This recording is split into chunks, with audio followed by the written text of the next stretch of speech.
స్త్రీలు దీర్ఘకాలం సుమంగళిగా ఉండేందుకు వరలక్ష్మీ వ్రతం ఆచరించడం తప్పనిసరి. లక్ష్మీదేవి సంపదలనిచ్చే తల్లి. సంపదలంటే కేవలం ధనం మాత్రమే కాదు. ధాన్య సంపద, పశు సంపద, గుణ సంపద, జ్ఞాన సంపద మొదలైనవి ఎన్నో ఉన్నాయి. వరంటే శ్రేష్ఠమైన అర్థం కూడా ఉంది. భక్తితో వేడుకుంటే వరాలందించే తల్లి వరలక్ష్మీదేవి. ఈ వ్రతాన్ని ఆచరించడానికి ఏ నిష్కలు, నియమాలు, మడులు అవసరం లేదు. నిశ్చలమైన భక్తి, ఏకాగ్రచిత్తం ఉంటే చాలు. వరలక్ష్మీవ్రతం ఎంతో మంగళకరమైంది. ఈ వ్రతాన్ని చేయడం వల్ల లక్ష్మీదేవి కృపాకటాక్షలు కలిగే ఐశ్వర్యం సిద్ధిస్తుంది. సకల శుభాలు కలుగుతాయి. శ్రావణమాసం 2వ శుక్రవారం వరలక్ష్మీ వ్రతం రోజున తెల్లవారుజామునే నిద్రలేచి అభ్యంగన స్నానాన్ని ఆచరించాలి. ఇంటికి ఈశాన్య భాగంలో ఆవుపేడతో అలికి ముగ్గులు పెట్టి మండపాన్ని ఏర్పాటు చేయాలి.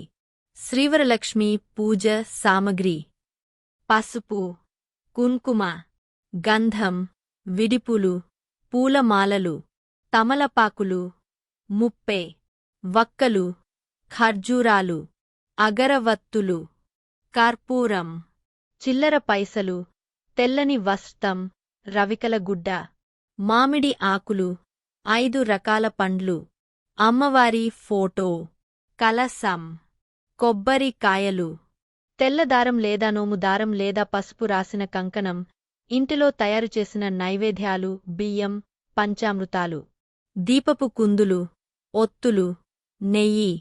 శ్రావణమాసంలో పౌర్ణమి ముందు వచ్చే శుక్రవారం రోజున వరలక్ష్మీ వ్రతాన్ని ఆచరించాలి.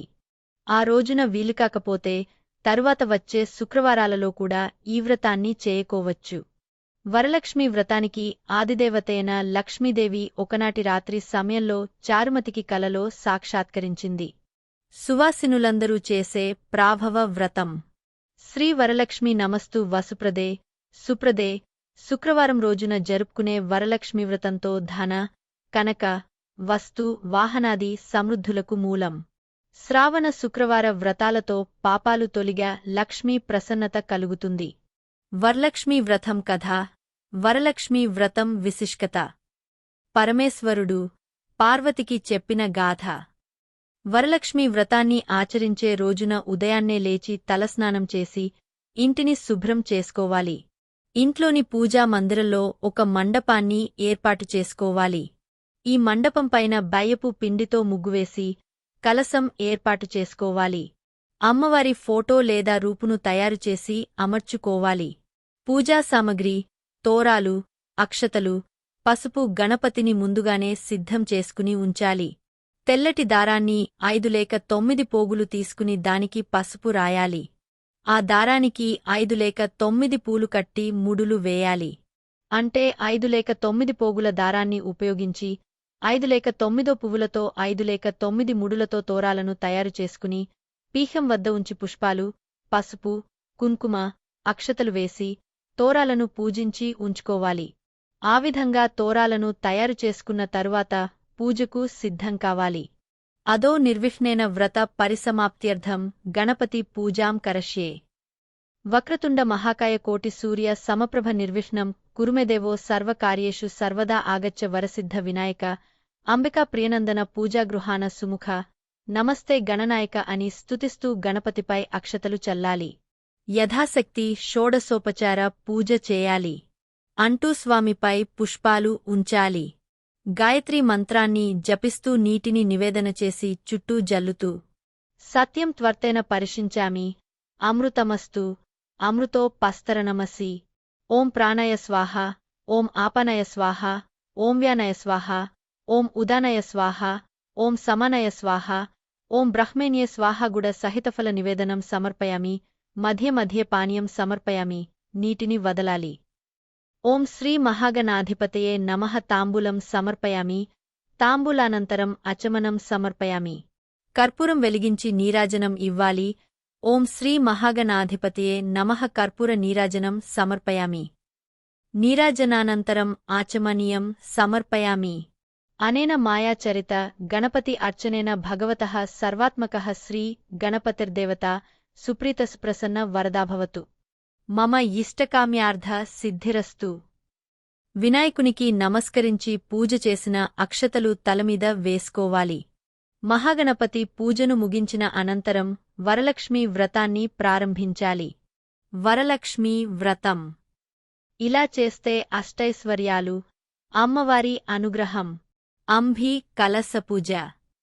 ఆయాంతు గణపతి పూజార్థం దురితక్షేకారక గంగే చ యమునే చైవ గోదావరి సరస్వతి నర్మదే సింధు కావేరి జలేస్మిన్ సన్నిధిం కురు అంటూ శ్లోకాన్ని చదివి కలశంలోని నీటిని పుష్పంతో ముంచి భగవంతుడిపై, పూజాద్రవ్యాలపై, పూజ చేస్తున్నవారు తలపైన చల్లుకోవాలి. చంచలాయ నమః పాదో పూజయామి, చపలాయ నమః జానుని పూజయామి, పీతాంబరాయ నమః ఒరుం పూజయామి, కమలవాసినే నమః కటిం పూజయామి, పద్మాలయాయ నమః నాభిం పూజయామి, మదనమాత్రే నమః స్తనో పూజయామి, కంబకంచ్యే నమః కంఠం పూజయామి, సుముఖాయ నమః ముఖం పూజయామి, సునేత్రాయ నమః నేత్రో పూజయామి, రమాయ నమః కర్ణో పూజయామి, కమలాయ నమః శిరః పూజయామి, శ్రీవరలక్ష్మీ నమః సర్వాణ్యంగాని పూజయామి. తోరాన్ని అమ్మవారి వద్ద ఉంచి అక్షతలతో ఈ విధంగా పూజ చేయాలి. కమలాయ నమః ప్రథమ గ్రంథిం పూజయామి, రమాయ నమః ద్వితీయ గ్రంథిం పూజయామి, లోకమాత్రే నమః తృతీయ గ్రంథిం పూజయామి, విశ్వజనన్య నమః చతుర్థ గ్రంథిం పూజయామి, మహాలక్ష్మ్యే నమః పంచమ గ్రంథిం పూజయామి, క్షీరాబ్ది తనయాయ నమః షష్కమ గ్రంథిం పూజయామి, విశ్వసాక్షిణ్యే నమః సప్తమ గ్రంథిం పూజయామి, చంద్రసోదర్య నమః అష్టమ గ్రంథిం పూజయామి, శ్రీవరలక్ష్మీయే నమః నవమ గ్రంథిం పూజయామి. ఈ కింది శ్లోకాలు చదువుతూ తోరం కట్టుకోవాలి. బద్నామి దక్షిణే హస్తే నవసూత్రం శుభప్రదం. పుత్రపౌత్రాభివృద్ధించ మమ సౌభాగ్యం దేహమే రమే. ఈ మంత్రాలు అనంతరం వరలక్ష్మీ వ్రతం కథను వినాలి. అనంతరం అక్షతలు శిరస్సుపై చల్లుకోవాలి. ఆ తరువాత ముత్తైదువులకు తాంబూలాలు ఇవ్వాలి. అందరికీ తీర్థప్రసాదాలు ఇచ్చి, పూజ చేసినవారు కూడా వాటిని తీసుకోవాలి. అమ్మవారికి పెట్టిన నైవేద్యాన్ని వాళ్లే ఆరగించాలి. రాత్రి ఉపవాసముండి భక్తితో వేడుకుంటటే వరాలందించే తల్లి వరలక్ష్మీదేవి.